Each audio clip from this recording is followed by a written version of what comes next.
Martha was an idea that I stole from my son. In order to tell you where Martha came from, I would have to actually tell you the real story of Martha. Martha was a stray. We never saw her as a puppy. She was a very smart stray, though, and she wandered into the yard of a friend of ours, and she wouldn't leave, thereby forcing our friend to do something with her, and she tried. She had a bunch of cats, so she could not keep this little dog who was needing a home, and she called us. And so we went in to take a look, and Martha was an absolute mess. We had asked her what kind of dog this was, and she said, well, she's not cute. She's not a puppy. She said she's kind of a Dalmatian Beagle mix, I would say. So we went in there, and Martha was just a mess. So skinny you could see her rib cage, ears hanging down, cuts on her legs, tail hanging down, and of course, fleas, millions of fleas, the whole population of probably eastern Massachusetts. So we took her, and the first thing we got home, we discovered that she wasn't house trained.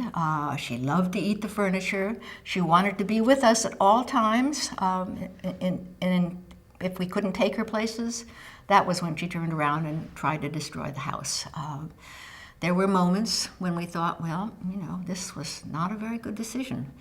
But gradually, her real wonderful personality began to come out, and we began to discover many, many qualities, her wonderful qualities. She's very expressive, plainly has opinions about things, beautiful, drawable, very drawable. I wanted to find a book for her.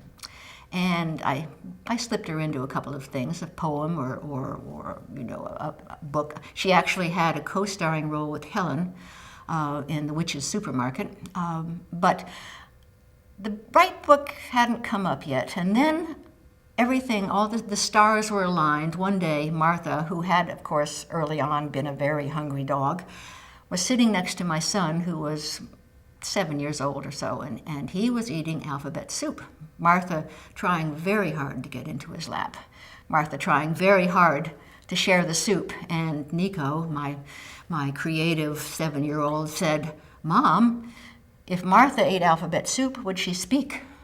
And that was one of those moments when everything comes together and you think, I've got the right idea, I've got the right dog, and I know how to do this. And so, as I said, I stole it, and Martha almost writes herself. I know her personality, I know what she would do. She would speak for the dog, and the big question is, what would a dog do if they suddenly were able to speak? Of course, they wouldn't stop talking. They would not stop talking. So Martha being the kind of dog she was, she would have a lot of things to share with people.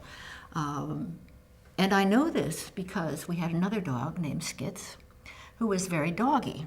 And if my son had said, Mom, if Skits ate alphabet soup, would he speak?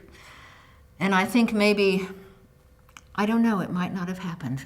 I think it would have been a very short article. I like sticks.